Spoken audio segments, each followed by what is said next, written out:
Hi everyone, and welcome to this presentation on email etiquette. I'm Pamela Silvers, and I teach in the Computer Technologies Department at AB Tech. Are you being efficient and effective with your emails, or are you wasting time? Are you creating a positive, professional impression when you email others? Or is Miss Manners shrieking in horror every time you hit the send button?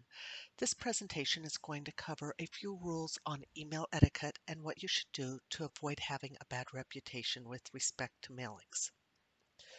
Some overall guidelines. Think twice about if your email is appropriate for virtual correspondence. Sometimes a phone call or a Zoom meeting is more appropriate. Once you hit send, remember anyone might be able to read the message. Try to keep emails brief, one screen or less. Getting an email that goes for 5 or 6 or 7 screens really almost guarantees it's not going to be read. Respond to emails within the same time span as you would a phone call. Look at your formatting. Make sure you check for spelling, punctuation, and grammar errors before hitting send. Do not use all capital letters. That is the same as shouting. And use a professional font, not a decorative one. Remember, keep calm and proofread.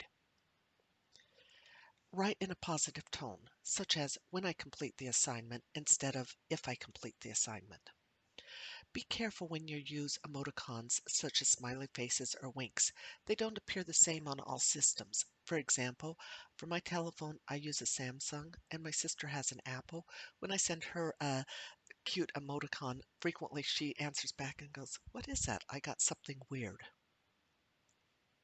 When you have concerns, briefly state the history of the problem to avoid context. Explain the attempts you previously made to resolve the problem. Show why it is critical for the problem to be resolved, and offer suggestions on ways you think problems can be resolved or how you're willing to help with the matter. Sometimes you need to hit the pause button. Don't send an email if you're upset or mad. Wait until the next day. Personally, I might type my response in a Word document and save it, and then the next day see if I still feel the same way or if I need to change it. Some good topics for email: easy questions that can be answered in a paragraph or less, news to be shared, or if you want to inform others that you're going to miss a meeting or class or other event. Bad topics for emails: first of all, if you're a student, don't try to turn in an assignment through email if your instructor has specified against it. And don't bring up topics that will require a continuous conversation. Offer to call or meet online, or if appropriate, meet in someone's office. If things become heated, there's a large risk for misunderstanding. The reason for this is that only 7% of what we share is shared by the actual words we say. 55% is by body movements, your arms and face, etc., and 38% is by your voice tone or modulation.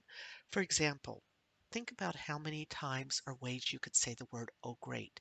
If someone comes in and says, "Good news, everyone's getting a 5% increase in salary," we might all be going, "Oh, great." But if someone goes, "I have bad news for you, I have to move up the due date on that project," your "oh, great" is not going to be the same. We can share that because of our voice tone and our body movements. If we just write the words, someone doesn't know what you really mean. Remember to attach an attachment if you have it. You'll reference the attachment in your email. Make sure you name your file so that it makes sense to someone. So if they download it and it goes into their downloads folder or some other place they can find it. And like I said, make sure you do attach it. I cannot tell you how many times I get emails that say attached is, and nothing's attached. Then you have to email back the person, they have to email you. Don't do it. We're going to do a few quiz questions to check your knowledge. First of all, when writing an email message, paragraphs should be short, long, indented, or invisible. Ideally, you are going to do short paragraphs. They're easier to read, and people, when they're reading them, are less overwhelmed because you have the white space and you have the information you need split up. The best way to make several points in an email is to include all points in one paragraph, include all the points in the last paragraph, use lists with bullets or numbers, hire a drone to pull a banner with the information. And you really do want to use list with bullets or numbers. If you put more than one point in a paragraph, it may be overlooked. List and bullets make each of your points stand out. As a note, if all points are equally the same, you would use bullets. If items are sequential in nature, that someone has to do one, then two, then three, you would use a numbered list. If you know the recipient is often in a hurry, the best way to send a supporting document is put it directly in the body of the message, attach it as a separate document, change the delivery to high priority, or type slowly. In this case, you really want to put the message directly in the body of the message. People who are in a hurry are less likely to open an attachment. People are more likely to read something that's right in front of them, and many people who are busy are reading emails on their phones, and it is very hard sometimes to open an email attachment on a phone. When sending a message, who should you CC or carbon copy? Everyone who might want an email, the recipient and their boss, so people know they are working hard. Only those people who absolutely must know, the whole world, why not everyone else does. Hopefully you have down that the answer is only those people who absolutely must know. The CC function is one of the most abused functions in email. Don't be a pain. Send emails to people who need it, but not extras. When should you use the blind carbon copy option? Whenever you send an email? To the recipient and their boss so people know they are working hard. When you're sending to many people and don't want everyone to start a conversation. The whole world, why not everyone else does. Again, look at blind carbon copies as a great feature. It's probably one of the most unused functions in email. And if you're sending to a large number of people, if you put their names in the blind carbon and put your name in the to line, you are the only one who's going to get a response. So if you've ever gotten those emails where people respond all or they respond and there's a whole long list of names, you can avoid it by putting them in the blind carbon copy. Which one of the following is an appropriate subject line for an email? Use something general such as greetings or hello. Be specific but brief. Use several sentences. Say, respond immediately or there will be trouble. You want to be specific but brief. The more specific and descriptive you are, the better chance you have of getting the recipient to open the message. You're a student in a class and your name is Josie Smith. When sending an email to your instructor, which would be the following appropriate subject line? I need an answer now. Josie needs help. Josie Smith, CIS 110D1, form question, or any of the above. C would be the correct answer here. It provides the information that would allow the instructor to respond in a timely manner.